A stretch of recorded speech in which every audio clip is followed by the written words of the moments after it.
राजेंद्र पाल गौतम जी ने अपने 10,000 अनुयायियों के साथ बौद्ध धर्म को स्वीकार किया। इस वजह से पूरा का पूरा जो दलित समाज है, पूरा का पूरा जो बहुजन समाज है, वो आज बहुत ही आक्रोशित है, बहुत ही गुस्से में है। जो केजरीवाल वैसे तो बहुत बड़ी बड़ी बातें करते हैं, जय भीम के नारे देते हैं और कहते हैं कि हमारी सभी ऑफिसों में एक तरफ भगत सिंह का तो दूसरी तरफ बाबा साहेब आम्बेडकर का फोटो रहेगा, उस सब की बात करने वाले आज उन्होंने राजेंद्र पाल गौतम जी का इस्तीफा स्वीकार कर लिया।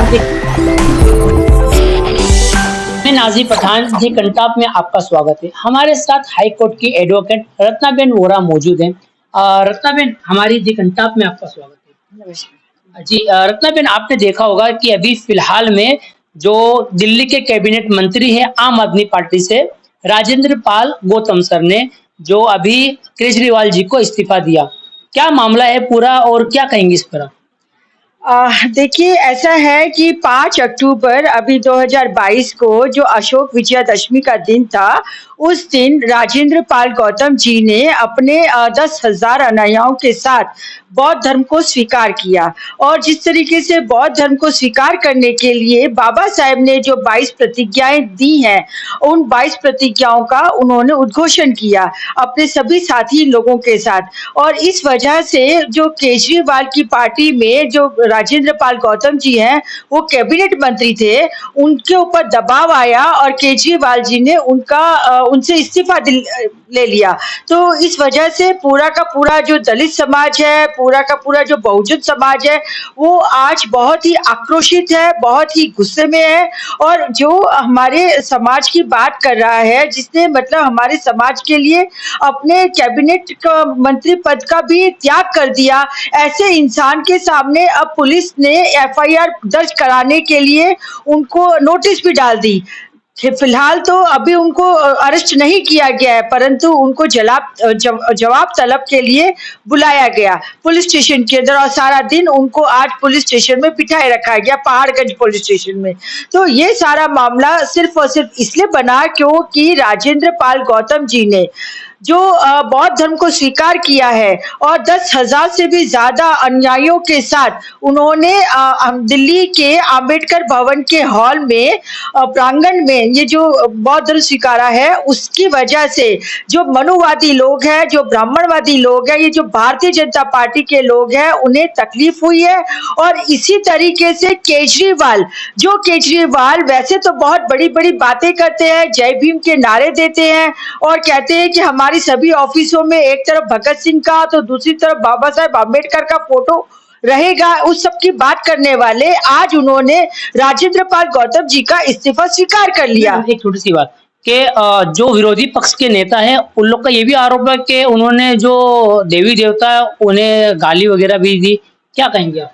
जी देखिए, ये बिल्कुल ही गलत बात है। और जो 17 जो बाबा साहेब की स्पीचेस एंड राइटिंग्स की जो वॉल्यूम 17 है, उसके अंदर बाबा साहेब की ये 22 प्रतिज्ञाएं जो बौद्ध धर्म स्वीकार करते वक्त किसी भी इंसान को ये 22 प्रतिज्ञाएं पढ़नी होती है, उन्होंने वो 22 प्रतिज्ञा पढ़ी हैं। और बाबा साहेब के 17 वॉल्यूम भारत देश के जो सोशल वेलफेयर डिपार्टमेंट है, उसी ने खुद अपनी वेबसाइट पे भी रखे हुए हैं और उन्होंने ही बाबा साहेब के वॉल्यूम्स को छपवाए हैं और उसी बाबा साहेब के वॉल्यूम में ही ये 17 प्रतिज्ञाएं रखी गई हैं। यदि आप चाहें तो मैं उन 17 प्रतिज्ञाओं को आपके सामने यहाँ इसी वीडियो के तहत पढ़ के बता सकती हूँ। मैडम बताइए। हाँ, अब इसमें सबसे पहले ये लिखा गया है, प्रतिज्ञा नंबर 1 में लिखा है कि मैं ब्रह्मा, विष्णु और महेश में कोई विश्वास नहीं करूंगा और ना ही उनकी पूजा करूंगा। अब देखिए, यदि कोई अपना धर्म ही बदल रहा है तो वो हिंदू धर्म के ब्रह्मा, विष्णु और महेश पर क्यों विश्वास करेगा? आज यदि कोई मुस्लिम धर्म का इंसान है या क्रिश्चियन धर्म का इंसान है या सिख धर्म का इंसान है, तो वो ब्रह्मा, विष्णु और महेश पर क्यों विश्वास करेगा? ये तो हिंदू धर्म के देवी देवता है, दूसरों के तो देवी देवता नहीं है ना। तो इस तरह से ये पहली प्रतिज्ञा ये बोलती है कि मैं ब्रह्मा, विष्णु और महेश पर विश्वास नहीं करूंगा। दूसरा है, मैं राम और कृष्ण जो भगवान के अवतार माने जाते हैं उसमें कोई आस्था नहीं रखूंगा और ना ही उनकी पूजा करूंगा। तो ये भी स्वाभाविक है। जो बौद्ध धर्म है वो ये कर्म कांड पूजा पाठ ये पाखंडवाद की दूर की बात है और उनकी बातों में नहीं मानती है। तो ये एक सत्य हकीकत है कि ये एक प्रतिज्ञा है कि मैं अब राम और कृष्ण को नहीं मानूंगा। तो इसमें कौन सा गलत कहा। अब इसके बाद है मैं गौरी गणपति हिंदुओं के अन्य देवी देवताओं में आस्था नहीं रखूंगा और ना ही मैं उनकी पूजा करूंगा। साथ में इन्होंने ये भी कहा कि मैं चौथा जो प्रतिज्ञा है मैं भगवान के अवतार में विश्वास नहीं करता हूँ। पांचवी प्रतिज्ञा है मैं यह नहीं मानता और ना कभी मानूंगा कि भगवान बुद्ध विष्णु के अवतार थे। मैं इसे पागलपन और झूठा प्रचार प्रसार मानता हूँ।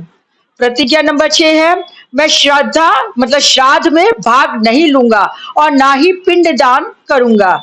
सातवीं प्रतिज्ञा है मैं बुद्ध के सिद्धांतों और उपदेशों का उल्लंघन करने वाले तरीके से कार्य नहीं करूंगा। आठवीं प्रतिज्ञा मैं ब्राह्मणों द्वारा निष्पादित होने वाले किसी भी समारोह को स्वीकार नहीं करूंगा। नौवीं प्रतिज्ञा है कि मैं मनुष्य की समानता में विश्वास करता हूँ। 10वीं प्रतिज्ञा मैं समानता स्थापित करने का प्रयास करूंगा। 11वीं प्रतिज्ञा है कि मैं बुद्ध के अष्टांगिक मार्ग का अनुसरण करूंगा। 12वीं प्रतिज्ञा मैं बुद्ध द्वारा निर्धारित परिमितों का पालन करूंगा। 13वीं प्रतिज्ञा मैं सभी जीवित प्राणियों के प्रति दया और प्यार भरी दयालुता रखूंगा और उनकी रक्षा करूंगा। 14वीं प्रतिज्ञा है मैं चोरी नहीं करूंगा। 15वीं मैं झूठ नहीं बोलूंगा। 16वीं मैं कामुक पापों को नहीं करूंगा।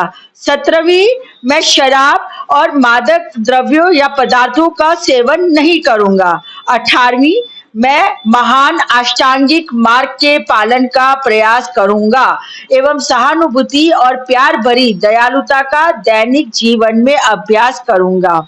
उसके बाद 19वीं प्रतिज्ञा है मैं हिंदू धर्म का त्याग करता हूँ जो मानवता के लिए हानिकारक है और उन्नति और मानवता के विकास में बाधक है क्योंकि यह असमानता पर आधारित है और स्व धर्म के रूप में बौद्ध धर्म को अपनाता हूँ। 20वीं प्रतिज्ञा है मैं दृढ़ता के साथ यह विश्वास करता हूँ कि बुद्ध का धर्म ही सच्चा धर्म है। 21वीं प्रतिज्ञा मुझे विश्वास है कि मैं फिर से जन्म ले रहा हूं अर्थात मैं धर्म परिवर्तन कर रहा हूं। 22वीं प्रतिज्ञा मैं गंभीरता एवं दृढ़ता के साथ घोषित करता हूं कि मैं इसके मतलब धर्म परिवर्तन के बाद अपने जीवन का बुद्ध के सिद्धांतों व शिक्षाओं व उनके धम्म के अनुसार मार्गदर्शन करूंगा। डॉक्टर भीमराव अंबेडकर। ये 22 प्रतिज्ञाएं उन्होंने 5 अक्टूबर को अपने जय भीम मिशन के कार्यक्रम के तहत और भारतीय बौद्ध सभा के साथ मिलकर 10,000 से ज्यादा लोगों के बीच में ये प्रतिज्ञाएं पढ़ी। अब आप बताइए इन प्रतिज्ञाओं में कहाँ कोई हिंदू धर्म का या हिंदू देवी देवताओं का अपमान हो रहा है? नहीं, इसमें तो ऐसा कुछ गाली वगैरह नहीं दिया गया है। बिल्कुल नहीं दिया। क्यों बोला जा रहा है? क्यों इस तरीके का एक समझते हो माहौल को बिगाड़ने की कोशिश करी जा रही है? देखिए अब ऐसा है कि जो भारतीय जनता पार्टी है वो आरएसएस उसकी विचारधारा है और आरएसएस मनुवादी विचारधारा पे चलती है और इसी तरह से जो केजरीवाल जी हैं, अब मुझे स्पष्ट रूप से कहना पड़ेगा कि केजरीवाल और भारतीय जनता पार्टी मतलब आरएसएस और आम आदमी पार्टी और भारतीय जनता पार्टी ये सभी एक ही सिक्के के दो साइड है। मतलब ये सब एक ही थाली के चट्टे पट्टे लोग हैं और मैडम प्लेटफॉर्म पे तो एक दूसरे के दोनों विरोध में रहते हैं, दिखने के लिए विरोधी हैं। बाकी जहां मैंने फिर से कहा कि यदि अरविंद केजरीवाल जी एक तरफ तो जय भीम के नारा बोलते हैं, अपने ऑफिसों में बाबा साहब का फोटो लगवाते हैं, तो दूसरी तरफ यदि उनका कैबिनेट मंत्री राजेंद्र पाल गौतम यदि ऐसी प्रतिज्ञा करते हैं तो उनसे क्यों इस्तीफा ले लिया गया और उनको उनके साथ खड़ा होना चाहिए था, जबकि उन्होंने उनका इस्तीफा लेके उनको खत्म करने की कोशिश की गई है। परंतु आज हम जितने भी हम बौद्धिक लोग हैं या जो भी हम अनुसूचित जाति जनजाति की विचारधारा ओबीसी की विचारधारा बहुजन समाज की विचारधारा को लेकर चलने वाले हम जो भी कर्मशील हैं, आज हम सब लोग राजेंद्र पाल गौतम के साथ खड़े हैं और उनके साथ खड़े रहेंगे। और आज तो दिल्ली में जिस तरीके से सिर्फ 10,000 लोगों ने प्रतिज्ञाएं ली, पर आने वाले भविष्य में 130 करोड़ की अगर भारत की जनसंख्या है तो उसके अंदर कम से कम 10 से 15 करोड़ लोग बौद्ध धर्म को अपनाएंगे। और आज से और अभी से हम सभी जो कर्मशील लोग हैं वो बौद्ध धर्म के प्रचार और प्रसार में लगेंगे। यही हम आप इस माध्यम से बताना चाहते हैं कि अब जो बौद्धिक लोग हैं, जो बौद्ध धर्म को मानते हैं, बाबा साहेब आम्बेडकर को स्वीकारते हैं और उनको मानते हैं, वह अब से अपना धर्म परिवर्तन करेंगे। और दूसरी बात मैं ये कहना चाहती हूँ कि अगर हिंदू धर्म में कोई रहता है तो उसे क्या मिलता है। आप देख सकते हैं, आपने कई उदाहरण देखे होंगे कि आए दिन हिंदू धर्म की बहन बेटियों के साथ बलात्कार होता है, सामूहिक बलात्कार होता है और बलात्कारियों के कुछ भी नहीं बिगड़ता है। आपने देखा होगा किस तरीके से हाथरस में एक बेटी के साथ बलात्कार हुआ, उसकी लाश को रात के 2 बजे जला दिया गया, उसके माँ-बाप को अंतिम संस्कार तक करने को नहीं दिया गया। और उसी लाश के जलते हुए मंजर को देखने के लिए रात को 2 बजे वहां के मुख्यमंत्री योगी आदित्यनाथ अपने लैपटॉप पे बैठ के देख रहे थे। ये तो हिंदू धर्म है।